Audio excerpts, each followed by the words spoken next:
대표의 뜨거운 환영의 박수를 부탁드립니다. 이재명! 이재명!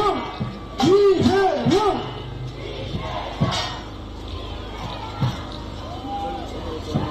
네. 존경하는 포천 시민 여러분, 잘 계셨습니까?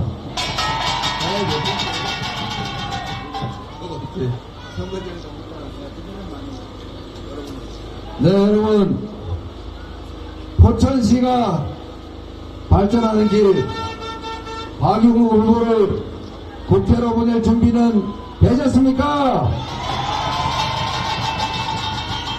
우리 박용국 후보가 시장하실 때 정말로 열심히 하셔서 제가 수원사 터널 지원도 신속하게 했는데, 전철 7호선도 공공산후 전리원도 잘 되어 있나 모르겠어요. 우리 다 완공에 쓰고 있답니다. 여러분, 공직자들이 열심히 주어진 권한 행사하고 시민이 낸 세금 잘만 쓰면 지옥도 천국으로 바꿀 수 있는 게 세상입니다, 여러분. 반대로 우리가 맡긴 권력과 예산으로 자기들 뱃속이나 채우고 우리 국민들의 삶이나 우리 국가 공동체의 미래를 제대로 신경 쓰지 않으면 지난 2년 동안 윤석열 정권 때문에 이렇게 나라가 뒤로 후퇴하는 걸 본 것처럼 나라가 완전히 망할 수도 있습니다, 여러분. 공직자 한 명의 역할이 얼마나 큰 영향을 미치는지 박용국 시장 때문에 잘 보지 않았습니까? 박용국 후보 준비된 역량 있는 후보인데 이번 4월 10일에 우리 포천 시민 여러분이 이 나라 주인임을 선포하는 도구로 여러분이 승리하는 도구로 잘 써주시기를 부탁드립니다. 박용국! 박용국! 박용국! 여러분, 제가 사실 계약률 선고도 해야 되고 재판도 불려 다녀야 되고 상당히 시간이 많이 쫓기는 편이긴 한데 가만히 보니까 우리 포천에서는 투표만 열심히 하면 이길 것 같은데 아슬아슬하다고 해서 왔습니다, 여러분. 박용국! 박용국! 박용국! 우리 사회에 보시는 분 마이크 그만 쓰셔도 될 것 같아요. 여러분, 아슬아슬한 게 아니라 투표하면 이기는 것입니다. 투표만 하면 여러분 이길 수 있는데 투표하시겠습니까?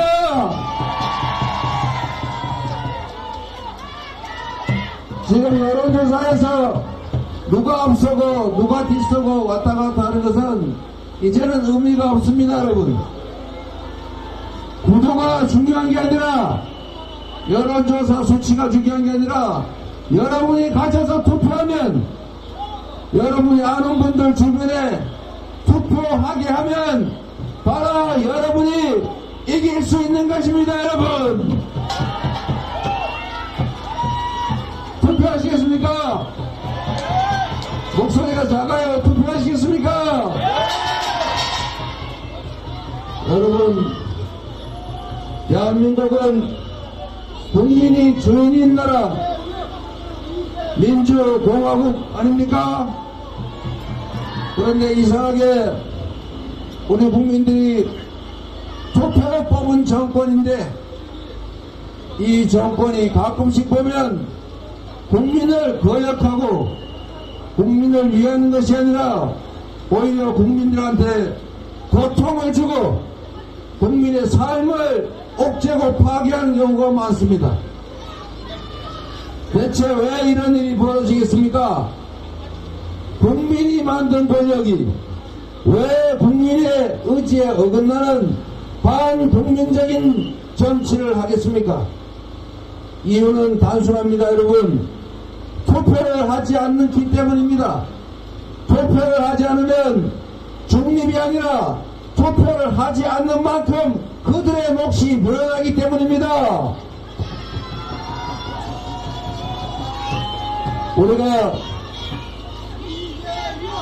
우리가 0.73% 간발의 차이로 대선에서 결론이 바뀌는 바람에 지금 우리가 이 어려움을 겪는다고 생각합니다, 여러분. 그런데 이 국가의 운명을 가르는 대통령 선거에서도 4분의 1, 4명 중에 1명은 투표를 하지 않았습니다.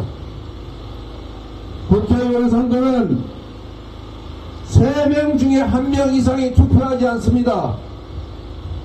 시장선거, 도지사선거, 지방선거에서는 2명 중에 1명이 투표를 하지 않습니다, 여러분. 이 투표하지 않는 3분의 1, 4분의 1, 절반, 이 절반에 포기한 주권은 결국 이 사회 소수 기득권자들의 것이었던 것입니다. 그렇기 때문에 나쁜 마음을 먹은 권력은 국민 전체를 두려워하지 않습니다. 포기하는 만큼 자신의 몫이 있고, 잘못해도 아무리 나쁜 짓을 해도 그래도 끝까지 지지해주는 분들이 있기 때문입니다. 이번에는 여러분, 투표를 포기하지 말고 압도적 다수 국민이 당신들 때문에 고통받고 있다, 더 이상 이런 폭정을, 이 무능을 견딜 수 없다, 이제는 멈춰야 한다, 이제는 바꿔야 한다는 것을 도와주시기 바랍니다.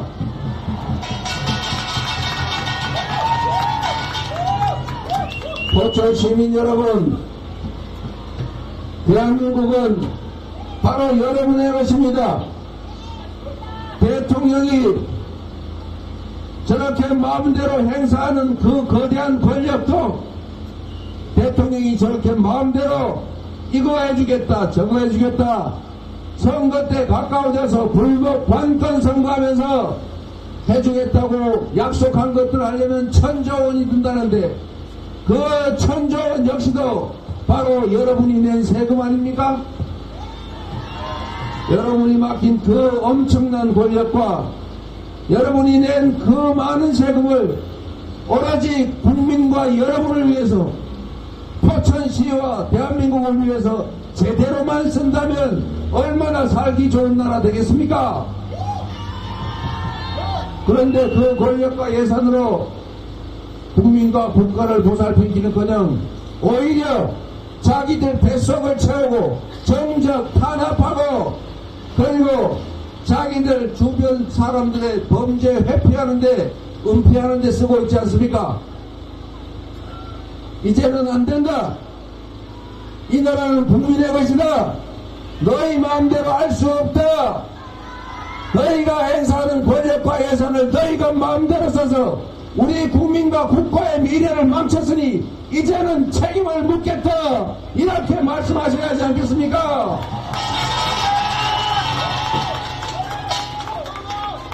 포천, 가평에서 여러분이 승리하셔야 합니다.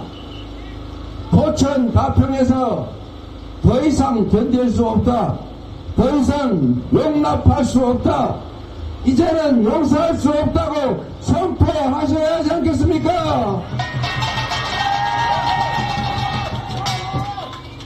포천 시민 여러분, 혹여라도 나 혼자 힘으로 뭘 할 수 있겠냐, 이런 생각하지 마십시오. 한 표가 모이면 바로 그게 여러분의 주권이 되는 것이고, 그게 바로 대한민국 대통령 권력도 만듭니다. 포기하지 않으면, 여러분이 투표하기만 하면 박용국이 이길 것이고 민주당이 이길 것이고 궁극적으로 여러분 스스로 국민이 이길 것입니다. 여러분,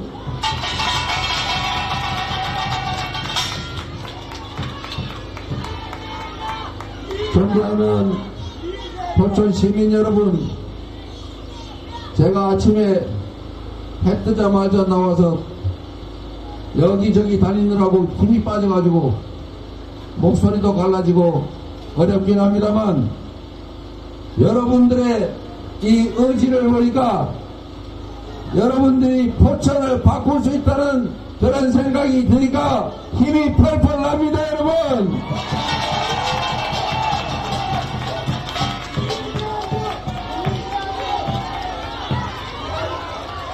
미세한 아주 작은 차이로 포천, 가평 승부가 날 것입니다.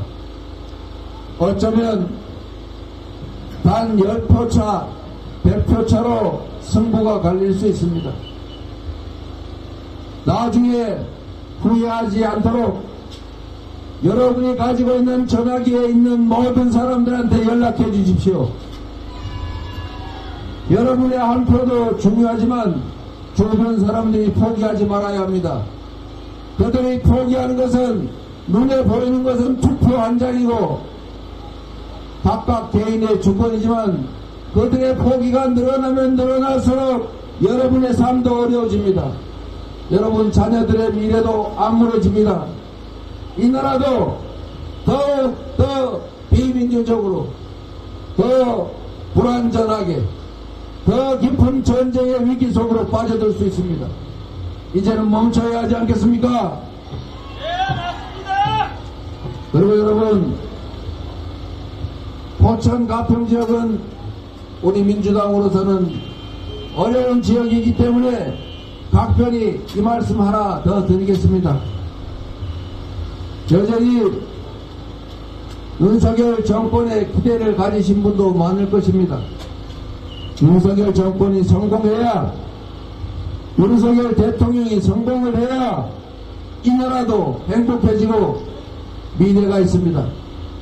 우리는 윤석열 정권이 미워서, 누군가가 미워서 그러는 것이 아닙니다. 여러분 생각을 해보십시오.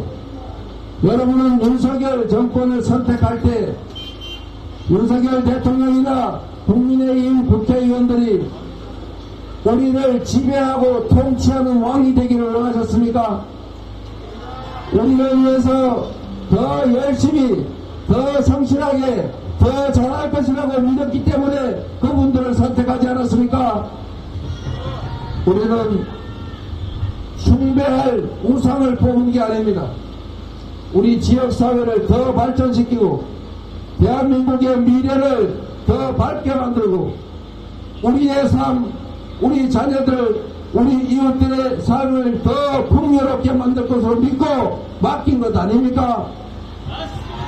그래서 그들이 우리가 맡긴 본뜻과 달리 실패를 하고 있거나 잘못된 길을 가고 있거나 국정을 잘못 이끌고 있다면 멈추라, 경고해야 하지 않습니까? 이쁜 자식일수록, 귀하게 여기는 자식일수록 엄히 키워야 하는 것입니다. 잘못해도 옹냐 실수해도 괜찮다, 악의적으로 나쁜 짓을 저질러도 그래 내 자식이니까 괜찮아, 이렇게 하면 나중에 그 아이가 뭐가 되겠습니까? 더 나빠지지 않도록, 더 성공한 정권이 될 수 있도록, 국민을 위해서 봉사하는 진정한 일꾼이 될 수 있도록 엄히 책임 묻고 엄히 경고해야 하지 않습니까?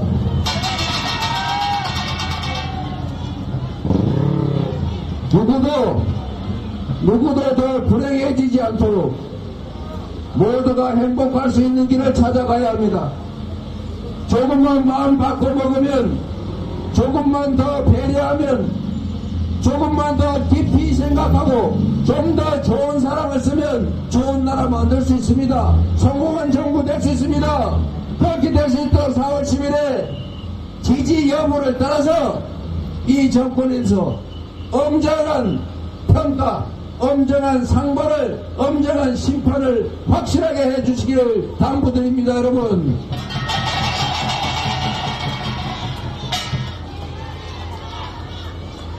잘못했으면 벌을 받는 게 맞습니다.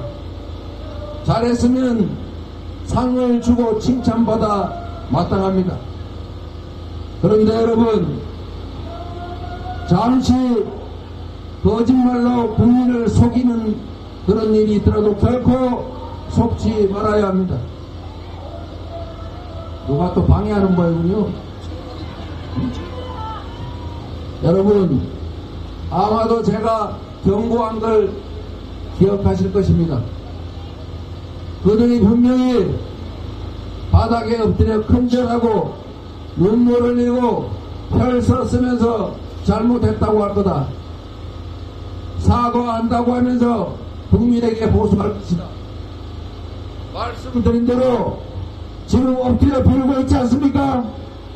눈물 흘리고 혈서 쓰고 있습니다.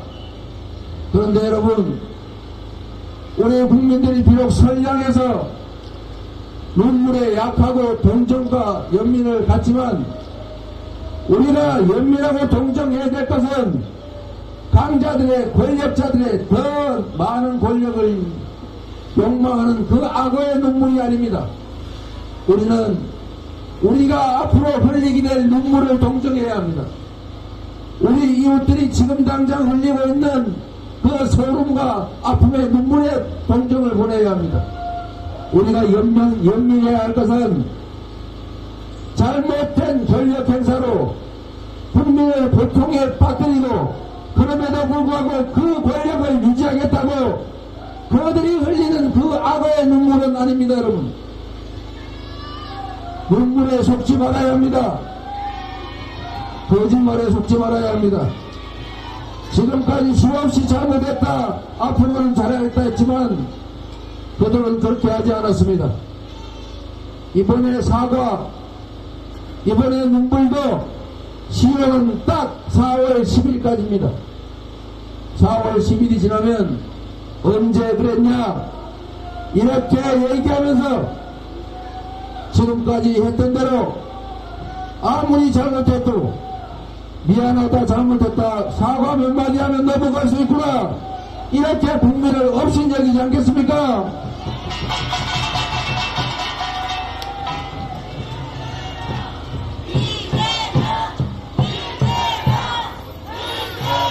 저처럼 이들에게 출마하지 않으니까 박영석을 불러주십시오. 박윤구! 박윤구! 박윤구! 여러분, 저는 이제 동두천으로 또 가야 됩니다. 여러분을 믿고 포천 가평은 맡겨도 되겠습니까? 제가 다시 오지 않아도 여러분들 핸드폰을 열어서 전국에 계신 아는 사람 총동원해서 투표하게 해주시겠습니까? 무슨 일이 있어도 투표하셔야 합니다. 밤낮으로 일하고 자식들 학원 1시간이라도 더 보내기 위해서 죽을 힘을 다하는 것도 매우 중요한 일입니다만 우리 자식들이 평화롭고 안전하게 살아갈 세상, 우리 자식들이 여러분이 그 피땀 흘려 번 돈으로 길러진 능력 발휘할 수 있는 기회가 많은 세상, 세계적으로 인정받는 그런 자랑스러운 나라, 그런 세상을 물려주는 것이 그들을 훨씬 더 행복하게 해주는 것입니다. 포기하지 말고 우리가 주인임을 자각하고 이번 4월 10일에 확실하게 여러분이 이 나라 주인이라는 것을 선포해 주시기를 바랍니다. 박윤구에 부탁합니다. 감사합니다. 박윤구! 박윤구! 박윤구! 지금까지 박윤구를 위해서 열정적으로 응원해 주신 이재명 대표께 큰 박수 부탁드립니다. 여러분!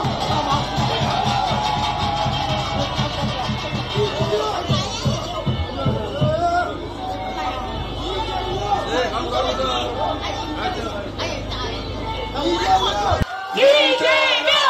이재명! 이재명! 이재명! 이재명! 이재명! 이재명!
지도자, 우리 동두천, 연천, 양주를 살려줄 위대한 지도자 이재명 당대표님을 소개합니다.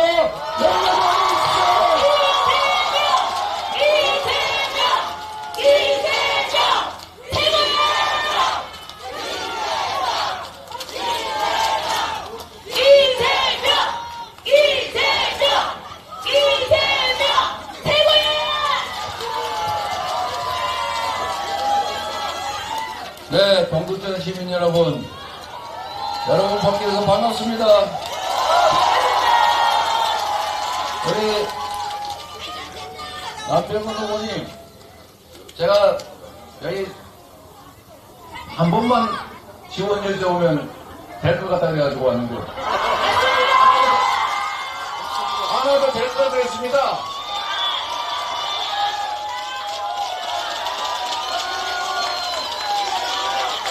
여러분,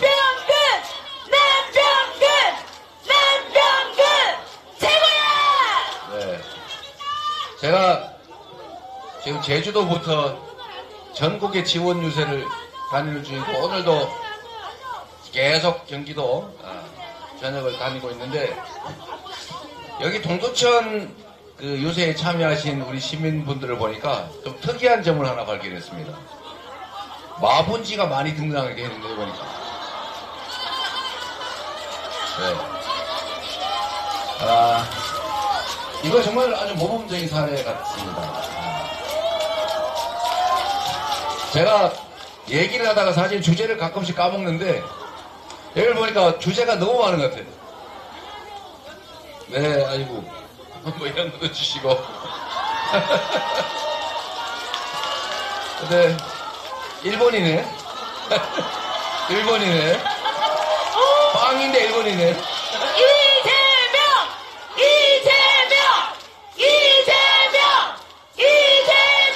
네. 여러분 반갑습니다. 혹시 이 중에 연천에서 오신 분 계세요? 그렇게 많지는 않지만 꽤 있으시군요. 근데 제가 연천을 정말 각별히 관심이 있어서 여러분 기억하시겠지만 연천에 청산면이라고 있죠. 청산면에 지금 아마도 3년째 될 텐데 1인당 자산 소득 관계없이 1인당 월 15만원씩 지역화폐로 지급해서 그 동네 주민들 원래 인구가 감소를 하다가 다시 늘어나고 있다고 하더라고요. 그럼 맞는 말인가요? 맞습니다. 그 동네에 없던 가게도 생기고 있다고 그러더라고요. 진짜예요? 미용실 생겼군요. 그거 정말 이거는 여러분 정말 위대한 일인 겁니다. 제가 이 말씀을 사실은 전국에서도 이 장면을 보고 계실 수가 있기 때문에 말씀을 좀 드리면 대한민국이 살아갈 미래의 모습이 바로 청산면에 있습니다. 여러분.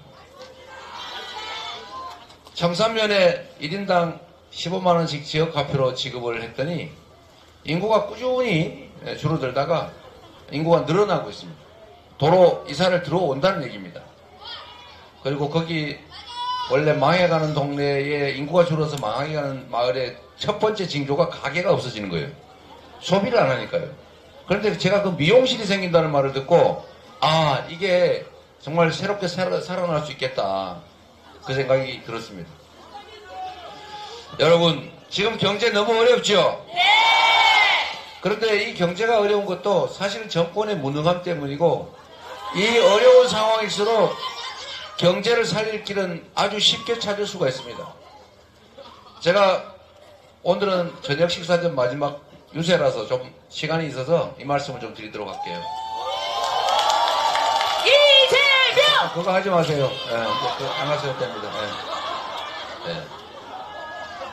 그거 할 시간에 나중에 저가고 나면은 남병근 열심히 해주십시오. 남병근 후보께서 연천군 전역을 농어촌 기본소득 지역으로 만들겠다 이런 공약을 하셨다고 합니다. 그런데 이게 그리 어려운 게 아닙니다, 여러분. 지금 15만원, 월 15만원이면 예를 들면 아이들 데리고 내 식구가 산다 이러면 월 60만원이 들어오는 것이고 거기다가 예를 들면 뭐 본인들의 수입을 조금만 더하면 사실은 농촌 지역에서 물론 당연하죠. 그러니까 60만 원이지. 예. 그게 농촌 기본소득의 기본 개념입니다. 사람별로 한다 이 말이죠. 가구당이 아니고. 여하튼 청산면에 그렇게 도 예산만으로 지급하는데 그때 든 예산이 제 기억으로는 60몇 억에 불과했습니다.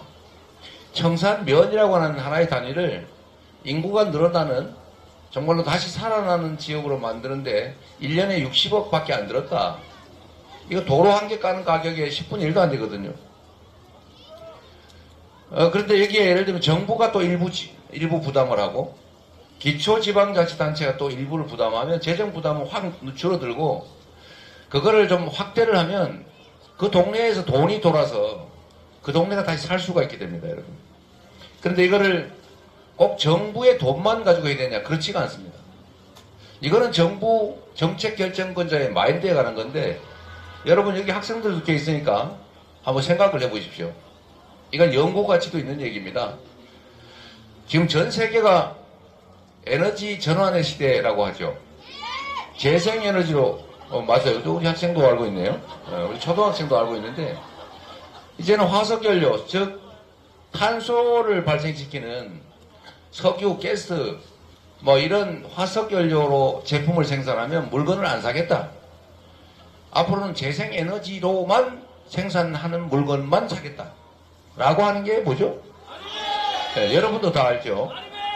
여러분도 알고 있는데 모르는 분도 계시고 더 심각한 거는 모르면 배우면 되는데 그런 건 몰라도 된다 이런 생각을 하는 사람이 있습니다. 심각하죠?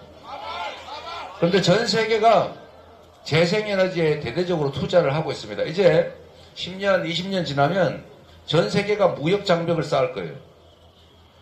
미국이 지금 전 세계에서 가장 에너지 매장량이 많은 나라입니다. 그런데 미국이 재생에너지, 즉 풍력, 태양광 여기 발전에 이 바이든 대통령이 정말 천문학적 규모의 투자를 하고 있어요. 이유는 뭐냐? 앞으로 전 세계가 재생에너지로 생산된 제품만 쓰는 시대가 옵니다. 그때를 대비해서 지금 투자를 하고 있는 거예요. 그리고 또 놀라운 사실은 지금 어떤 분은 계속 원자력 발전소 짓겠다고 자꾸 큰 소리 치고 계신데 이미 말입니다, 여러분. 서유럽 이런 데는 풍력 발전으로 생산한 전기 단가가 원자력 생산 단가보다 낮습니다, 여러분. 이미 시대가 이렇게 변했어요. 석유, 가스로 발전하는 단가보다 떨어진 지는 이미 옛날의 일이고 풍력 발전, 태양광 발전 단가가 원자력 발전 단가보다 더 떨어져서 약 40원대를 합니다. 다만 들쭉날쭉해서 문제예요. 햇빛이 강할 때는 많이, 바람이 셀 때는 많이 있는데 바람이 없으면 생산이 안 되는 어려움이 있는데 요럴 때만 조정을 해주면 되는 겁니다, 여러분. 그런데 전 세계가 이 길을 가고 있는데 이 대한민국 윤석열 정권은 반대로 가고 있어요. 전 세계가 재생에너지 생산 목표를 정할 것 아닙니까? 2050년까지 50%, 70%. 대한민국은 재생에너지 생산 목표를 문재인 정권이 정한 것보다 확 낮춰버렸어요.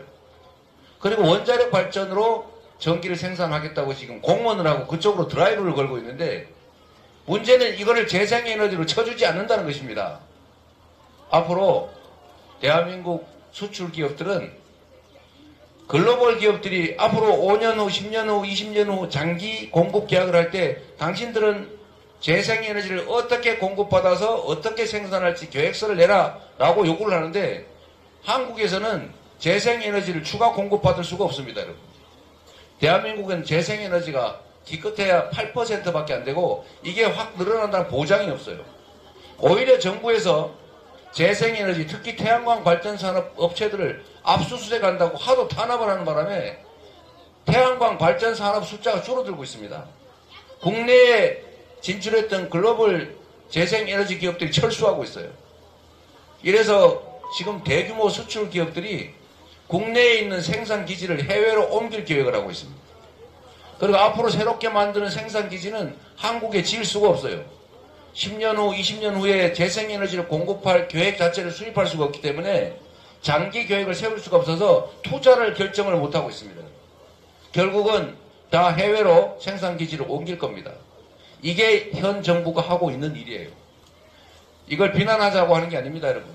청산면 얘기로 다시 되돌아가면, 청산면에 가보면, 제가 직접 가보지는 않는데 한번 가보려고 했는데 못 가봤어요. 가보지는 않았는데 뻔합니다. 온 동네 농사 짓다 버려진 땅 많을 거고요. 저 방치된 도로, 제방, 논둑, 밭둑 많을 거예요. 굳이 산림 훼손 안 하고도 그 버려지고 방치된 땅들 위에 제방 위, 논둑 위, 밭둑 위, 도로 위, 하천 위에 어차피 시골에 버려진 데 아닙니까? 거기다 태양광 전부 깔아가지고 생산을 하면 그 동네 쓰기도 남을 거예요. 그러면 이거를 필요한 만큼은 쓰고 나머지는 전기회사에서 도로 팔면 농사 짓는 것보다 훨씬 많이 남습니다, 여러분. 농사를 지어서 벌 수 있는 돈보다 태양광 발전을 해서 생기는 수입이 몇 배에 해당됩니다, 여러분. 이제는 태양광 농사를 짓는 시대가 왔어요. 그런데 문제가 하나 있습니다. 우리는 전기를 받기만 했지 보내는 전력망이 없어요. 전기를 지금은 보내기도 하고 받기도 하고, 낮에 태양광으로 발전을 많이 하면 도로 보내고, 밤에 태양광으로 발전을 할 때는 도로 받고, 이렇게 할 수 있는 소위 지능형 전력망을 깔아두면 아무 데서나 대한민국 태백산 산 꼭대기, 저기 저 해변가 바닷가 아무 데서나 생산해서 이 태양에너지 전기를 팔 수가 있습니다. 이게 어떤 효과가 있냐면, 일단 에너지 수입 대체를 할 수가 있어요. 석유가스 수입하지 않아도 됩니다, 여러분.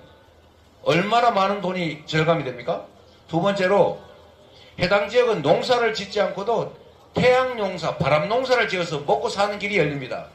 그런데 이 농사는 서울 도심에서는 할 수가 없어요. 결국 지방에서 해야 됩니다. 지방이 살아날 길이 열리는 것입니다, 여러분. 그리고 또 한 가지 있습니다.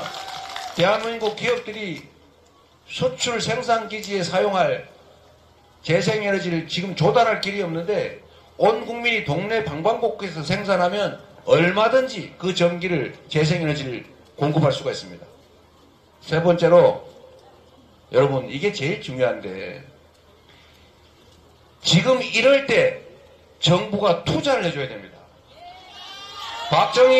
박정희 정권 시절에 산업화 고속도로를 깔았잖아요. 물론 비난도 많고 평가도 다양합니다만 전국에 고속도로를 깔았기 때문에 대한민국 국토가 개발이 됐던 거예요.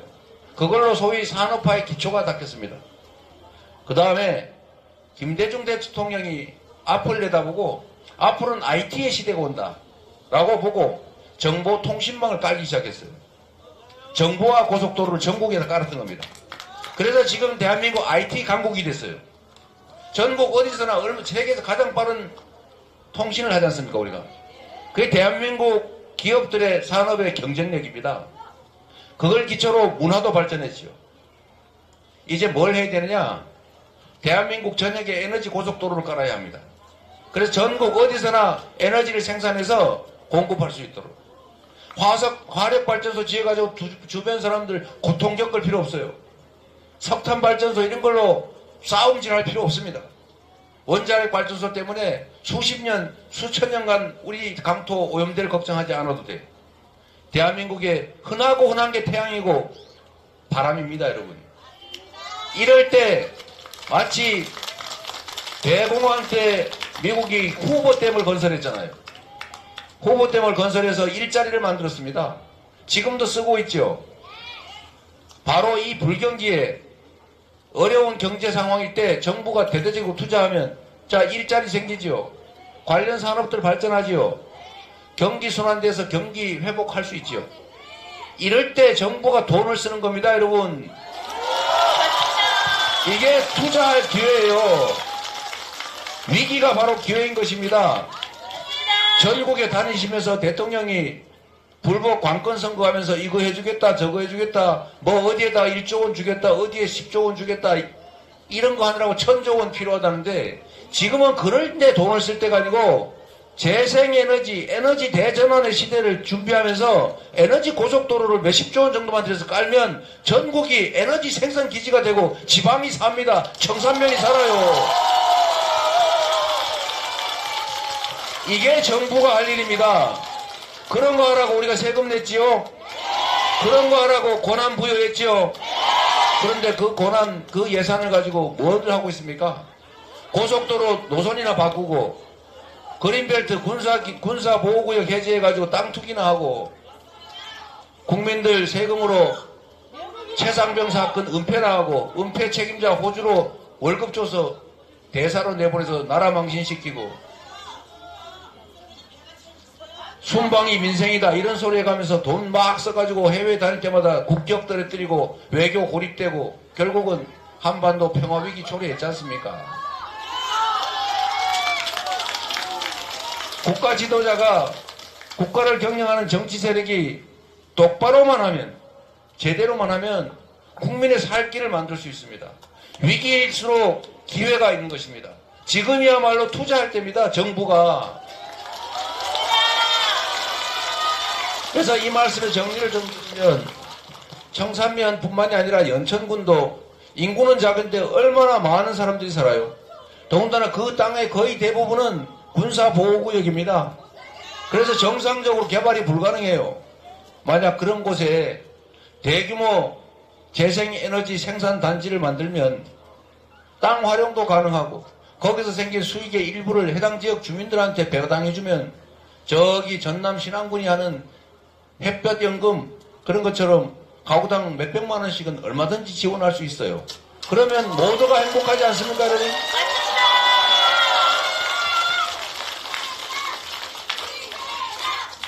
얼마든지 할 수 있는 이런 좋은 일들을 놔두고 대체 무슨 생각을 하는지는 모르겠는데, 오롯이 하는 일이라고 하는 게 야당 탄압하고 국민들 괴롭히고 경제 망가뜨리고 민생 파탄 내고 한반도의 군사적 대결 긴장 격화시키고 결국 민주주의도 파괴해서 대파는 선거 투표소에 데리고 오지 마라, 대파는 발레 파킹 시키고 들어가라, 이런 황당한 세계의 웃음거리 이상한 일을 하고 있지 않습니까, 여러분?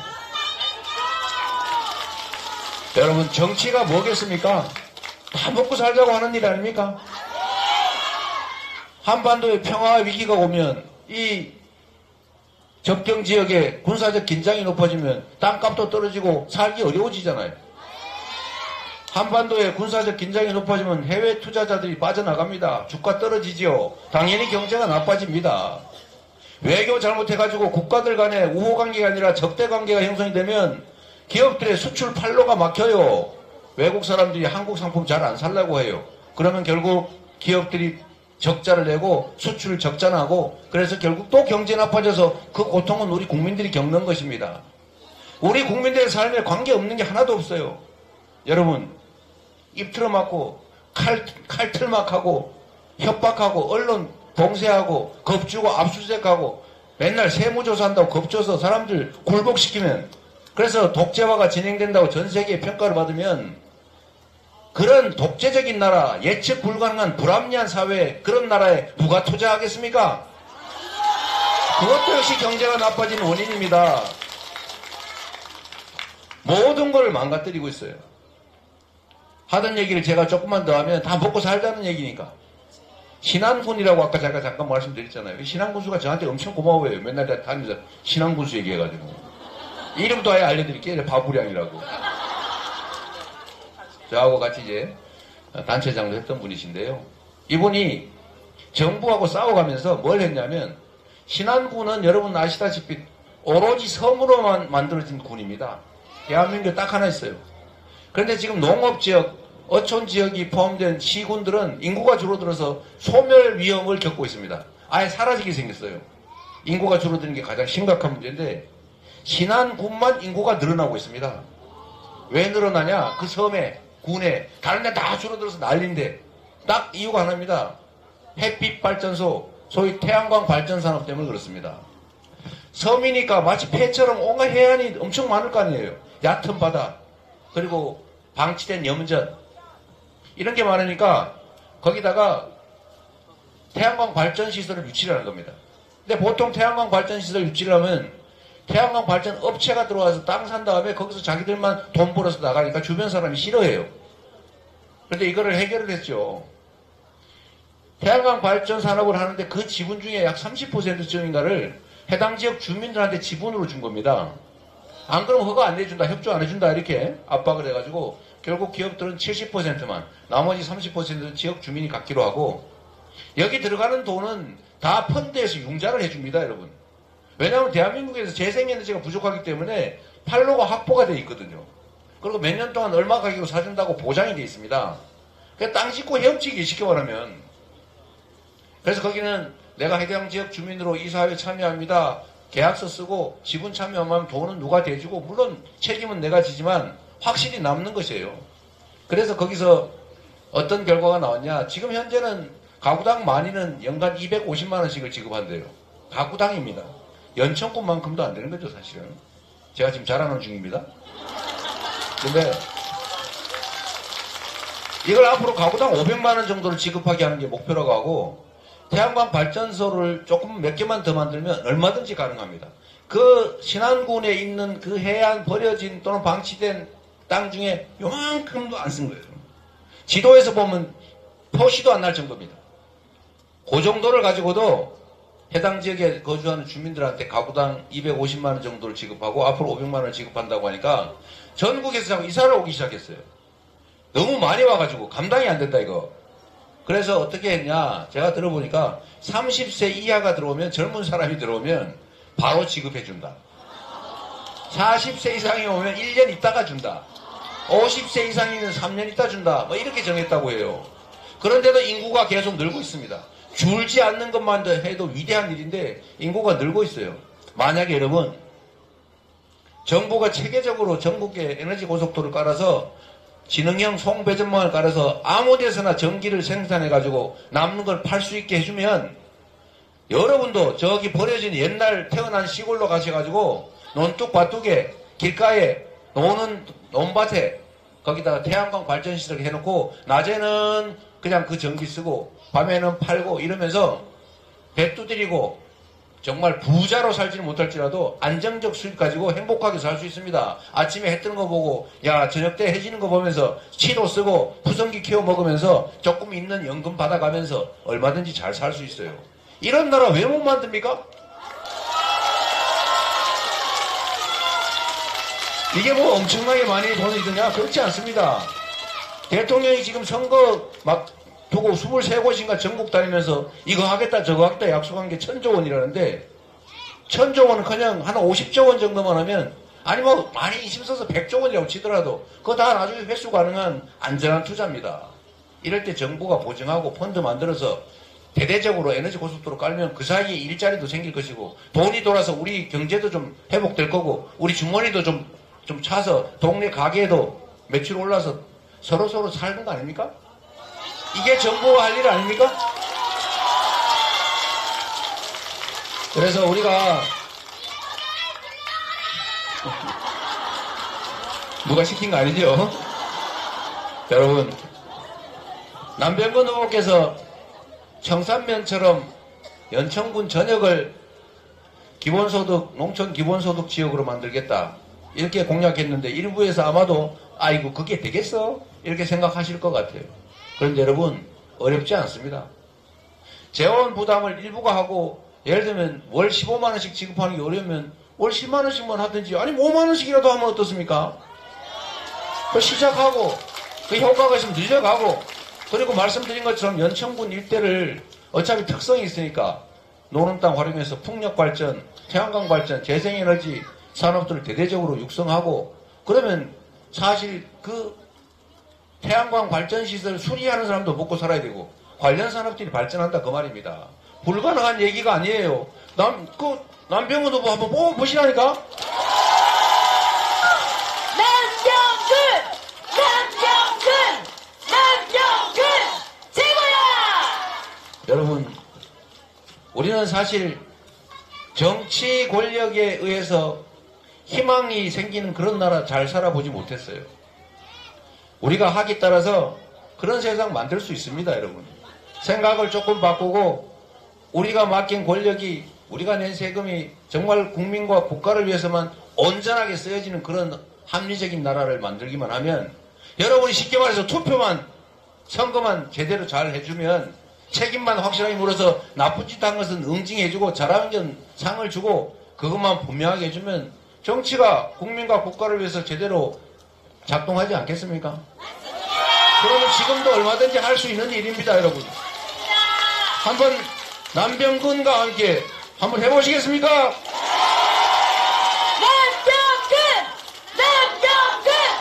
남병근 최고야! 네, 훈련이 잘 돼 있군요. 열심히 잘 돼 있는데 여러분들만 힘 합쳐서 투표에 참여하고 주변 분들 투표 포기하지 않게 하면 남병근이 이길 뿐만 아니라 여러분들이 이길 것이고 여러분들께도 희망이 생기지 않을까 생각됩니다. 희망을 한번 만들어 봅시다, 여러분. 이재명 최고야! 그거 너무 많이 하지 말고요. 자, 여러분, 그 말고도 드릴 말씀이 많습니다만, 이제 어차피 마분지에다 많이 쓰셨는데, 이런 것도 한번 써주시면 좋을 것 같아요. 투표하면 이긴다. 투표해야 이긴다. 저는 이제 선거운동도 마지막을 향해 가고 있습니다. 그런데, 많은 사람들이 그렇게 생각합니다. 아이고, 뭐 되겠어요. 여기 맨날 우리 수해 때 망언을 했지만, 어차피 그 사람 또 뽑을 건데 이렇게 포기하는 심정이 있을 수 있습니다, 여러분. 그러나 여러분, 이제 동두천, 연천도 바뀌었고 양주의 일부도 포함되지 않았습니까? 이제 여러분이 투표만 참여하시면, 적극적으로 행동하시면 여러분이 원하는 권력 만들 수 있고 그 권력이 여러분들을 위해서 제대로 일 잘하는 그런 세상 올 수 있습니다. 여러분도 할 수 있습니다, 여러분.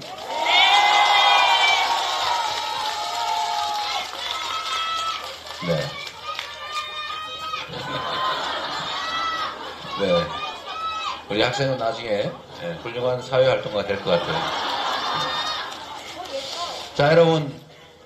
어쨌든, 우리가 대한민국은 민주공화국이라고 말하고, 왕이 되고 싶어 하는 그분도, 또, 재벌회장 어떤 분도, 돈 없고, 배우지도 못했고 힘도 없는 지나가는 행인 어떤 사람도 똑같이 한 표 아닙니까?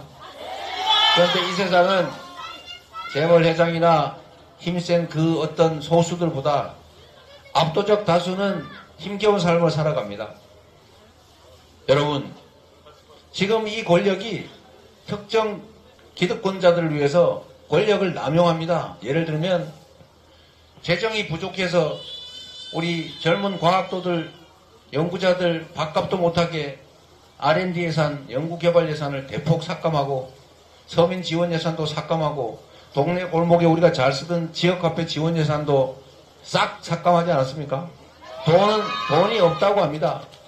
그런데 여러분, 돈이 없다는 그들이 세금 감면 권한이라고 하는 우리가 준 권한으로 초부자들의 세금을 수십조 원씩 깎아주고 있습니다. 지금도 깎아주고 있어요. 그런데 여러분, 그 권력조차도, 그 권한조차도 우리가 부여한 것입니다. 여러분이 부여한 권한으로 그런 걸 하고 있어요. 그렇게 하나 물어봅시다, 여러분. 여러분은 이 윤석열 정권이 지금 이 순간에도 행하고 있는 그 엄청난 부자 감세 정책 때문에 1원이라도 세금 감면 혜택 보셨습니까? 혹시 나 덕 봤다? 한번 손 한번 들어보세요. 이 정권 덕에 세금 깎였다 내가. 여러분, 그런데 왜 우리 국민들이 뽑은 이 정치 권력은 왜 다수 국민들의 뜻에 반하는, 다수 국민의 이익에 반하는 그런 정책 결정을 합니까? 그러고도 왜 이 권력은 살아남습니까? 여기 수해 때 정말 수해 당해가지고 나 죽겠다, 나는 진짜 죽어버릴까봐, 나 이거 빚도 못 갚고 어떡하지? 그리고 땅을 치고 땅바닥에 퍼질러 앉아 울고 있는 그 수재민들 앞에서 수해 지원관 국회의원이라면서 야, 사진 잘 나오게 비 좀 더 오면 좋겠다. 아니 이럴 수가 있습니까? 그런데 그분 다시 되지 않나요, 혹시? 제가 보기엔 통계적으로는 다시 될 가능성이 높다고 해요. 제가 드리고 싶은 말씀은 분명히 압도적 다수 국민, 이 나라 주권자들이 투표권을 행사해서 권력을 획득한 그들이 왜 압도적 다수 의사에 반하는 정책 결정을 하고, 그리고 용감하게도 다음에 다시 출마하고, 그래 놓고도 또 다시 선출될 수 있는가? 왜 그 권력을 유지할 수 있는가? 이상하지 않습니까?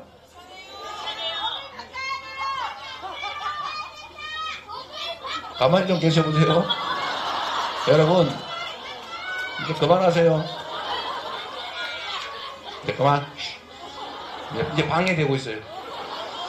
자, 여러분, 이유는 여러분도 아시는 것처럼 단순합니다. 주권자의 압도적 다수가 투표하지 않기 때문입니다. 주권자의 4분의 1은 대선에도 참여하지 않고 3분의 1 이상은 국회의원 선거에 참여하지 않습니다. 지방선거 때는 절반이 참여 안 합니다. 이 참여하지 않는 이 포기된 주권은 누구의 몫이냐? 방치되어 있는 것이 아니라 사실은 이 사회를 이미 지배하고 있는 소수 힘센 기득권자들의 몫이 되는 것입니다. 그래서 끊임없이 누군가는 국민들에게 정치는 나쁜 거라고, 정치를 외면하라고, 정치를 혐오하라고 선동합니다. 자세히 보십시오. 그 정치 선동을 하는, 정치적 무관심을 선동하는 그들이 누구인가를. 그들이 바로 국민이 포기하는 주권을 탈취하는 그들입니다. 주권을 포기하는 것은, 투표를, 선거를 포기하는 것은 자신의 삶을 포기하는 것과 같습니다. 우리 다음 세대들의 미래를 포기하는 것과 같습니다. 이 나라 운명이 내 삶에 치명적 영향을 미치는 것인데도 결국 내 발등을 찍는 것과 같습니다. 행동하지 않는 양심은 중립이 아니라 악의 편인 것입니다.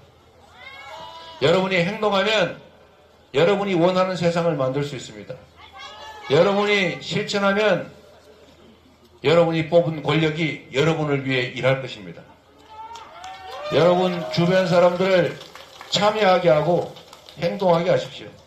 그게 아이들을 위해서 공부 더 많이 시키느라고 투잡, 쓰리잡 뛰는 것보다, 열심히 돈 벌어서 집 사서 넘겨주는 것보다 훨씬 우리 미래 세대들에게 더 많은 것을 주는 것입니다.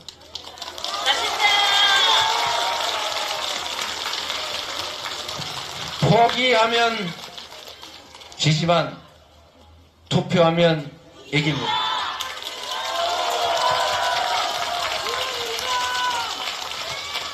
여러분,